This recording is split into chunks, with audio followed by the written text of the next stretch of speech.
तो महाराज निमि ने सोचा कि एक नगर बनाऊं, उस राज्य की स्थापना करी जनकपुर की, और सोचा कि एक यज्ञ में करूं, और यज्ञ इतने दिन का हो, कम से कम 5000 साल का यज्ञ हो, चलता रहे, हो अनवरत चलता रहे। तो सब ऋषियों को बुलाया, कहा गुरुदेव ऐसी ऐसी बात है, मैं एक अनवरत दीर्घकालीन यज्ञ करना चाहता हूं, आज्ञा हो तो करो महाराज। इसमें भाई यज्ञ और पूजा में क्या भेद है, करिए।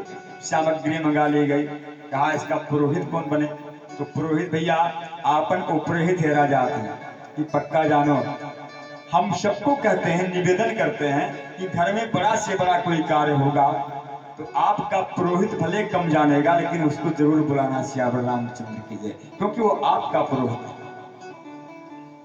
बड़े लोग बाद में, अपना पुरोहित पहले आवे, उससे पूछो। पुरोहित कौन? महान ज्ञानी महाराज वशिष्ठ को बनाया पुरोहित। वशिष्ठ महाराज निमि ने कहा कि हे गुरुदेव, आप हमारे वंश की पुरोहित हैं, तो हम एक यज्ञ करना चाहते हैं, आपको रहना पड़ेगा, आप आचार्य बन जाओ। वशिष्ठ ने कहा देखो राजन, बात तो सही है, लेकिन मैं दीक्षा इंद्र को दे चुका हूं, मेरा वर्ण पहले ही इंद्र ने कर लिया है, क्योंकि वो माता जी का अंबा यज्ञ करने जा रहा है। तो तुम्हारा यज्ञ 5000 वर्षों का है, लेकिन जो मैं इंद्र के यहाँ जा रहा हूं वो यज्ञ केवल 500 वर्ष का है। 500 वर्ष के बाद मैं आ जाऊंगा, इसके बाद तो अपना यज्ञ करो, तब तक टाल दो। निमि ने कहा महाराज मैं सामग्री खरीद लाया हूं। अच्छा देखो, इस कथा से एक सीख ये मिलती है कि पूजा की सामग्री खरीद करके अगर घर में रख लो तो पूजा टालना नहीं चाहिए। पूजा अगर आपने कह दिया कि परसों से पूजा हमारे यहाँ, और सामग्री आप ले आए, तो पूजा परसों से ही होगी, ये पक्का है। लोग का एक दिन टालोगे तो महान पाप लगेगा। इसीलिए हम लोग जब पर्चा लिखते हैं, पर्चा बनाने से पहले कथाओं का यजमान कहता है अगर 3 महीने की पहले उसने कथा लिखा दी तो हम लोग कहते हैं नहीं, अभी पर्चा नहीं भेजेंगे, पर्चा भेजूंगा जब कम से कम 3-4 दिन बचे तुम्हारा अनुष्ठान, क्योंकि अधिक दिन पूजा का सामान रखा नहीं जाता। तो महाराज निमि ने कहा मैं सामग्री से खरीद लाया हूं महाराज, अभी टल नहीं सकता है कि हमारा। श्याम रामचंद्र की जय हो। वशिष्ठ ने बहुत कहा मान जाओ, लेकिन निमि नहीं माने और वशिष्ठ चले गए इंद्र के यहाँ यज्ञ कराने। इधर महाराज निमि ने सोचा कि अभी क्या करूं, तो पड़ोस में ही महाराज गौतम का आश्रम था, आश्रम को अपना गौतम को पुरोहित बना लिया। कहा गौतम जी हमारे पुरोहित होंगे, ये भी कोई आसान संत तो है नहीं, वशिष्ठ से बराबर में ही है। गौतम को पुरोहित बनाया और यज्ञ प्रारंभ हो गया। क्या हुआ, यज्ञ प्रारंभ हुआ। 500 वर्ष बीत जाने के बाद वशिष्ठ जी वहां से लौट आए, और जब निमि के पास कहा जो निमि से मिलते चले, क्योंकि हमारा यजमान है, ये ना जाना कि यज्ञ वो कर रहा है, हमारे कहने से भी नहीं माना। तो जब लौट करके वशिष्ठ मिलने गए निमि से, तो महाराज निमि वहां पर सो रहे थे, अपने घर में थके हुए थे, यज्ञ से थके थे, सो रहे थे। वशिष्ठ ने कहा सेवकों से कि जाके बोलो वशिष्ठ आए हैं। अब निमि इतनी निद्रा आ गई थी कि वो जागे ही नहीं। वशिष्ठ ने कहा क्यों इतना थक गया है, क्या हुआ इसे? तो सेवकों ने कहा हमारा यज्ञ के यजमान है, और यज्ञ से कहा यज्ञ हमारे रोकने की बात भी हो रही है, कहा हो रही है। बस निमि को सोने ही दिया, वशिष्ठ ने उन्हें घोर श्राप दे दिया। कहा ये मेरा कहा नहीं माना, मैं इसको श्राप देता हूं कि अभी इसकी मृत्यु हो जाए, ये विदेह हो जाए। भैया लिखा न हो देवो ऋषिवानी, इतने में सेवकों ने आकर निमि को जगाया कि महाराज वशिष्ठ ने आपको श्राप दे दिया। निमि महाराज फिर भी क्रोध में नहीं आए, वो दौड़ते वशिष्ठ जी के चरणों को पकड़ ले, बोले गुरुदेव आप तो हमारे पुरोहित हैं, यजमान कितना भी बड़ा गलती कर डाले लेकिन पुरोहित फिर भी नाराज नहीं होता उस पर। अब आपने हमें नाराज होने की बात छोड़ो, आपने श्राप दे दिया, वो भी हमें मृत्यु हो जाने का श्राप दे दिया, क्या बिगाड़ा था मैंने आपका? वशिष्ठ ने कहा मेरे रोकने के बाद भी तूने क्यों करी? निमि ने कहा महाराज आप हमारे पुरोहित हैं, हमने पहले आपसे कहा कि हमारे यहाँ यज्ञ कराइए, तो आप धन की लालच में इंद्र के यहाँ चले गए, स्वर्ग में ज्यादा धन मिलता है। तो महाराज मैं क्या कहा मरोगे, आज ही मरोगे। निमि ने कहा देखो महाराज वशिष्ठ जी, ये तो ठीक है आपने शाप किया हम मरेंगे, लेकिन अगर हमने भी नियमाचार से यजमानी की है, यज्ञ किया है, तो मैं भी तुम्हें शाप देता हूं, तुम भी आज ही मरोगे। बोल सच्चिदानंद भगवान की जय हो। आज ही मरोगे तुम भी, सूर्यास्त के पहले पहले मृत्यु को प्राप्त हो जाओगे। वशिष्ठ घबराए, हरे राम राम, अब क्या करें, अब क्या करें। जाकी पाओ ना फटी दिवाई, ओ का जाने पीर पर आई। जिस दिल में न पैदा दर्द हुआ, वो जाने पीर पर आई क्या। भाई कबो कष्ट इनका बाण है, राजा लोग सेवा किया के गुरु थे।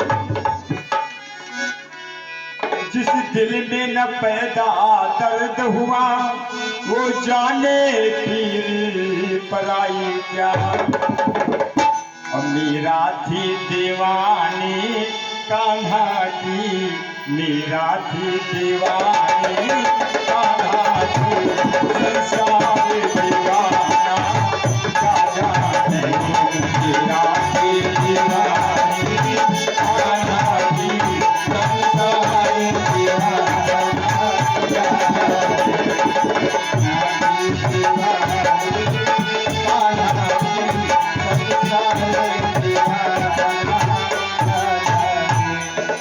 क्या दीवानी कान्हा की, ये संसार दीवाना क्या जाने।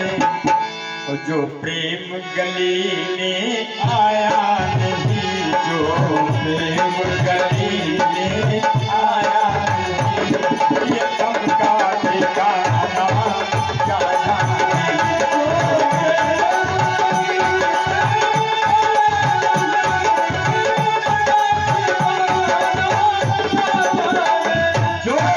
प्रेम गली में आया नहीं, जो प्रेम गली में आया नहीं, प्रियतम का ठिकाना क्या जाने।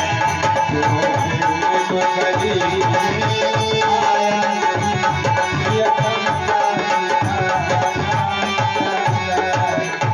वशिष्ठ जी भाग करके ब्रह्मलोक पितामह ब्रह्मा के पास पहुंचे।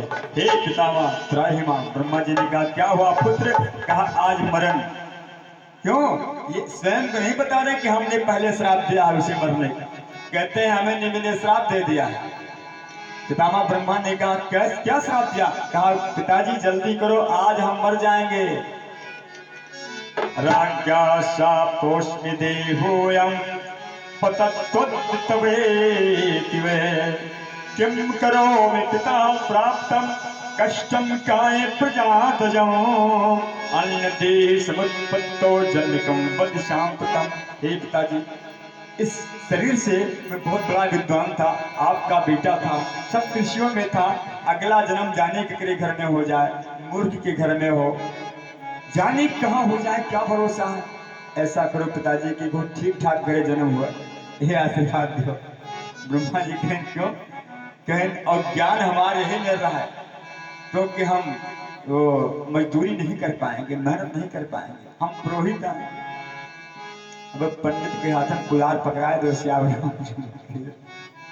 खूब मोटा ताजा पंडित जी हो, बढ़िया खूब बड़ी जजमानी हुआ, हालांकि अपने खेतों में करत हुए हैं, लेकिन बस सिर्फ दिखावा के लिए घंटा आधा घंटा पूरा दिन का 8 घंटा घोड़ा क्या रामचंद्र के लिए मुसीबत तो होगी। तो वशिष्ठ ने कहा मेरी जो आत्मा है प्रभु वो ऐसे घर में जावे कि मेरा वहां भी सम्मान रहेगा। ठीक है सुनो,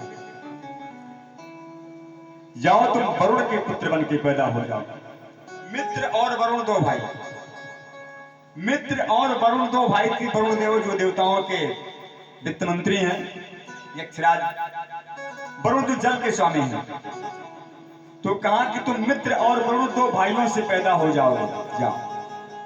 वशिष्ठ जी को मृत्यु प्राप्त हो गई, वो शरीर छूट गया, इनकी आत्मा निकली और गई कहा, दोनों भाई मित्र और वरुण के हृदय में समा गए। अब निकले कैसे? इतने में इंद्र ने अपनी उर्वशी अप्सरा को भेजा कि जाओ तुम वरुण से मिलो। उर्वशी अप्सरा आई और वरुण देव के आगे खड़ी हो गई। तो वरुण ने कहा, देवी एक काम करो, तुम मेरी पत्नी बन जाओ, हमसे विवाह कर लो, क्योंकि यह देव की इच्छा थी। उर्वशी ने सहर्ष स्वीकार कर लिया और मित्र और वरुण दोनों की पत्नी बन गई वो। लेकिन वो देवी है, इन दोनों के तेज को उसने अपने अंदर न रख के एक घड़े में रख दिया। बोल सच्चिदानंद भगवान की जय। मित्र और वरुण के काम स्वरूप तेज को उसने एक घड़े में रख दिया और घड़े में रखने के बाद वो चली गई। एक दिन घड़ा फूटा, उससे दो बच्चे निकले। घड़ा जब फूटा तो दो बच्चे निकले।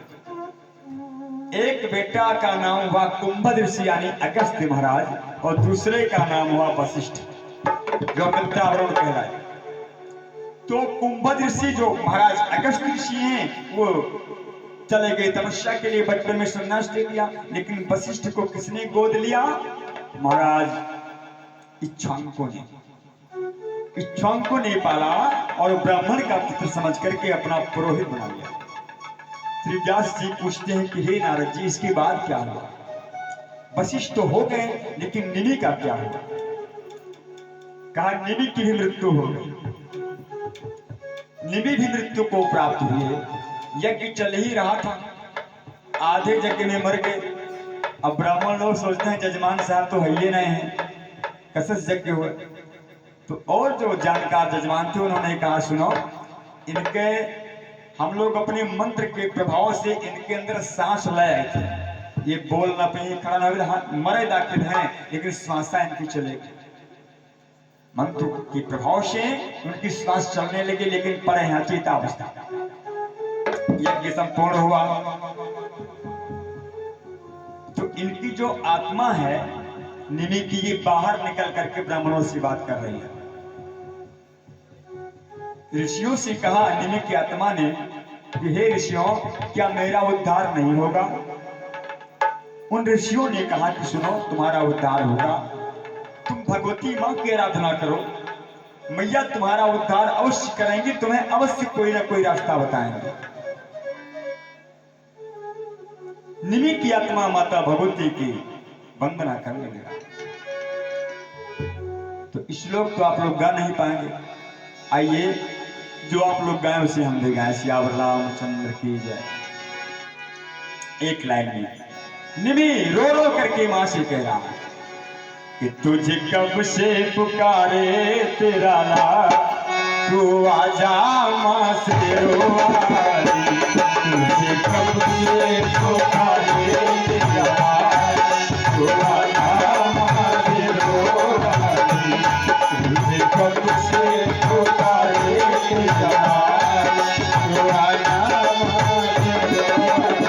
हे भैया, वार तुझ पे मैं पूजा कथा, वार तुझ पे मैं पूजा कथा। आजा मां से रोवारी, तुझे कब से पुकारे तेरा लाल, आजा मां से रोवारी। तुझे कब से पुकारे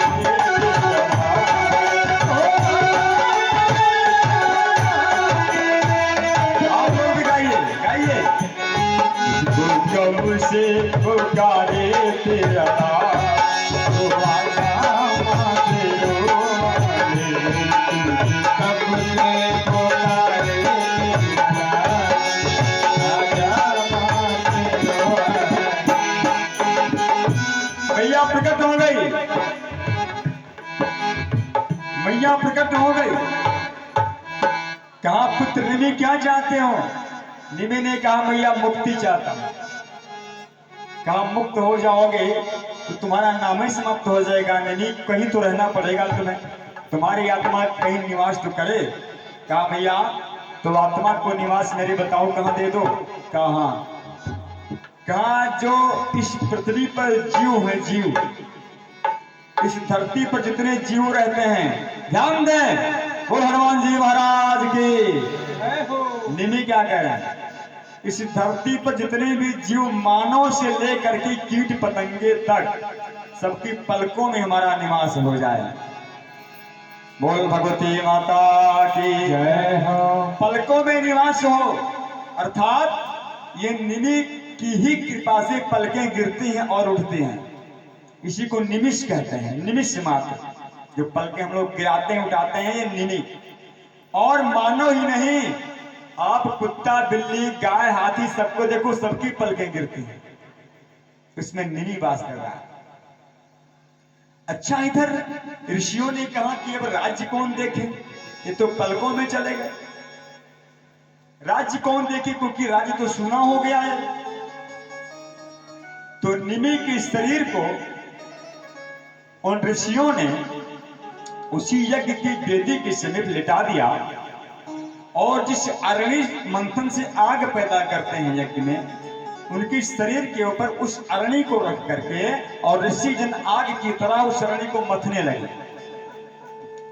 तो जब मथने लगे अरणि को, तो उससे एक राजा प्रकट हुआ, सुंदर दिव्य रूप प्रकट हुआ उससे। और जब अरणि का मंथन हुआ, इसीलिए उस नगर का नाम मिथिला हो गया, क्योंकि मंथन से जो राजा पैदा हुआ वो मिथिलापुरी का राजा हुआ।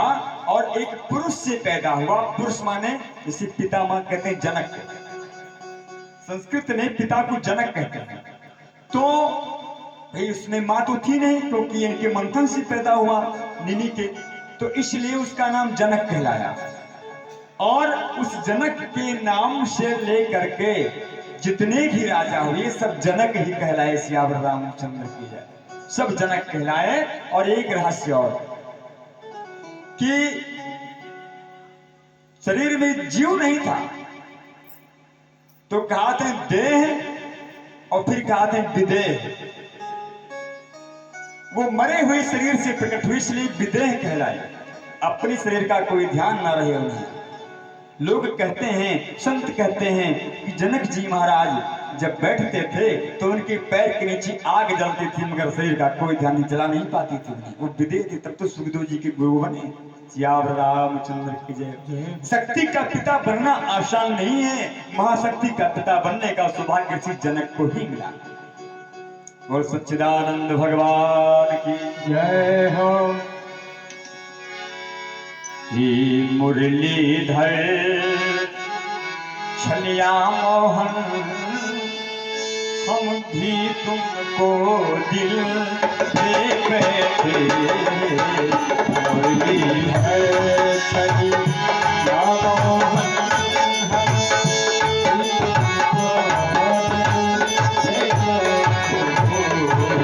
मुरलीधर छलिया छलिया मोहन, हम भी तुमको दिल दे बैठे।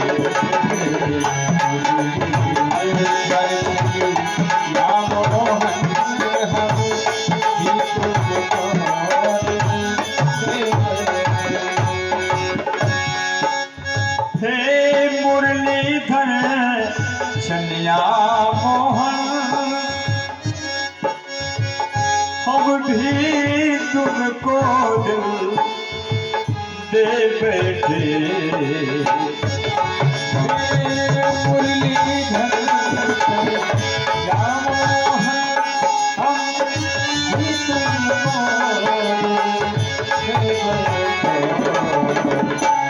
गम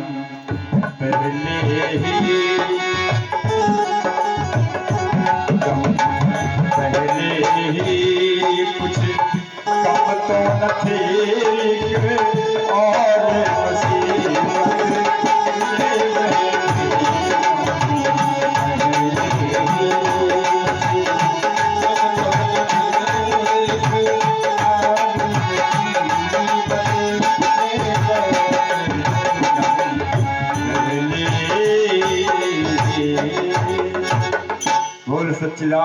सच्चिदानंद भगवान की जय हो। श्री व्यास जी कहते हैं कि हे नारद जी, आपने कल मुझे जो चरित्र सुनाया था कि माता भगवती की कथा में जो महिषासुर नाम का दानव पैदा हुआ, देवताओं ने उसके 3 सैनिक को हरा दिया। इसके बाद महिषासुर का क्या हुआ? क्या महिषासुर लौट गया? नारद जी ने कहा लौटा नहीं हो, वो और क्रोधित हो गया और अपनी गदा लेकर के मानव का वेश बनाया। उसने जो महिक यानी भैंसे का वेश था उसे त्याग दिया और मनुष्य बन करके लेके गदा चल पड़ा। हो कहा देवताओं को आज ही मार डालूंगा।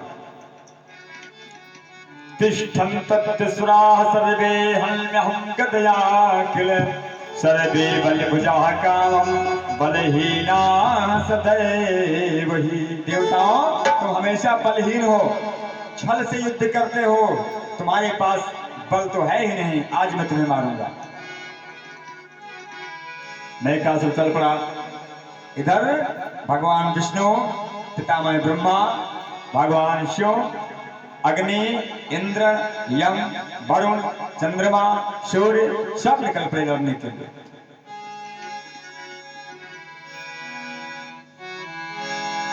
अब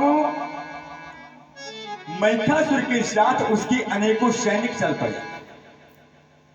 देवताओं से घनघोर युद्ध शुरू हो गया। लेकिन आज महिषासुर इतना भयानक युद्ध कर रहा है कि उसका एक भी सैनिक आज परास्त नहीं हो रहा। यहां तक कि उस महिषासुर ने और उसके सैनिकों ने भगवान शिव का त्रिशूल,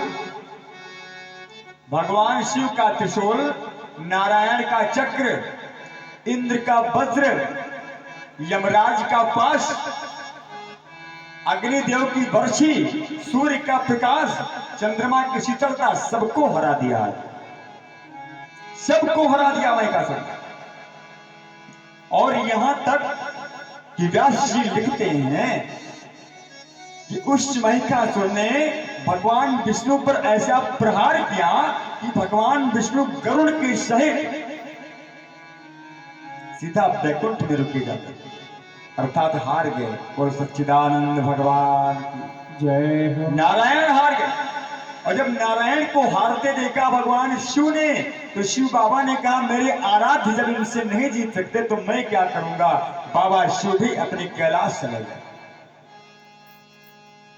शिव बाबा को जाते देखा, पितामह ब्रह्मा ने कहा कि हम तो हमेशा से निर्बल हैं, हमें यहां रहकर क्या करेंगे। कहा हे हंस, ले चलो हमें ब्रह्मलोक। लेकिन देवता डटे रहे।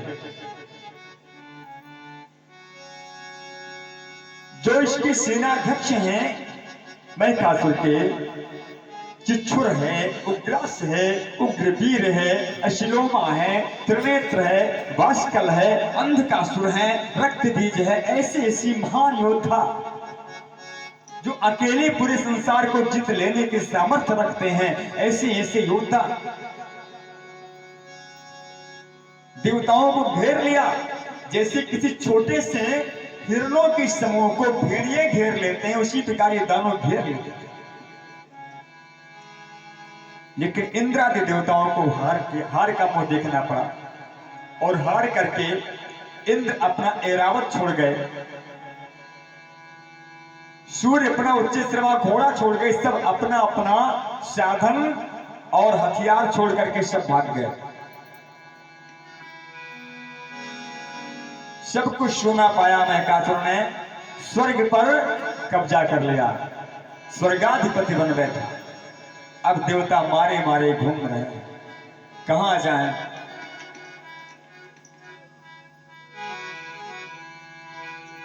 मिलता ठिकाना नहीं कोई जहां, जाए तो जाए कहां, जाए तो जाए कहां, जाए तो जाए कहां।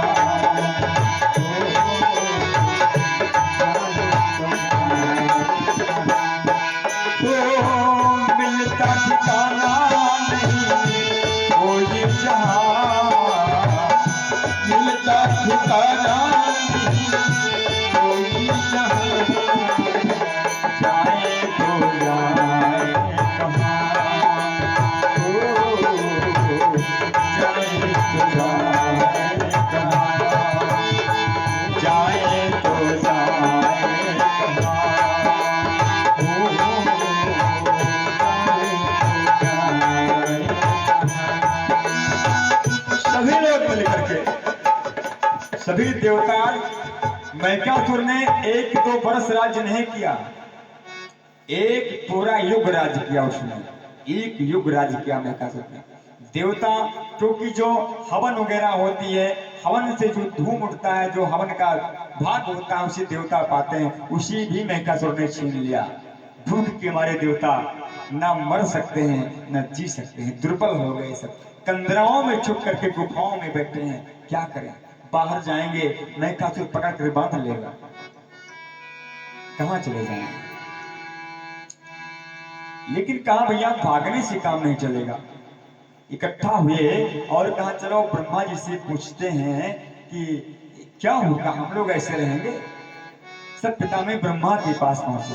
पितामह ब्रह्मा ने कहा देखो हमारे बस की बात नहीं है, वो महिषासुर मेरे बस का नहीं है, फिर किसके पास चले। चलो कैलाश भगवान शिव से सलाह लेते हैं।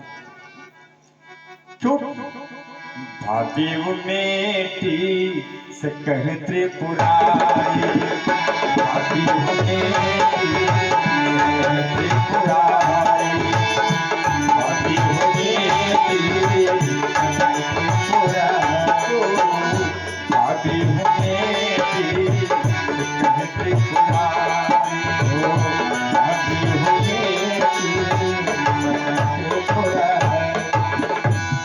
जो असंभव कार्य है बाबा उसे भी संभव बना देते हैं। चलो उन्हीं के पास, बाबा के पास पूछे।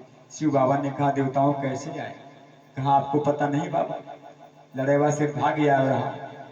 पूछे तू कैसे आए। अरे कहा तब से महिषासुर अभी भी राज कर रहा है। इंद्र ने कहा तो मैंने लड़ने गए आप तब से, आपके बिना हम जीत पाएंगे। बाबा ने कहा वो हमारी बस का भी नहीं है। याद आया मुझे, एक काम करो चलो अब नारायण के पास चलते हैं, उन्हीं से हम लोग विनय करते हैं। और सुनो, यदि नाथ का नाम दया निधि है तो दया भी करेंगे कभी ना कभी। यदि नाथ का नाम दया निधि है तो दया भी करेंगे कभी ना। नाथ का नाम दया निधि है तो दया भी करेंगे कभी ना कभी। यदि नाथ का नाम दया निधि है तो दया भी करेंगे।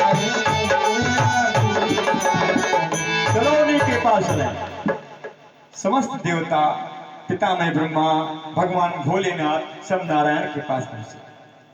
हमारे नारायण जागे और कहा देवताओं कैसे, यही बात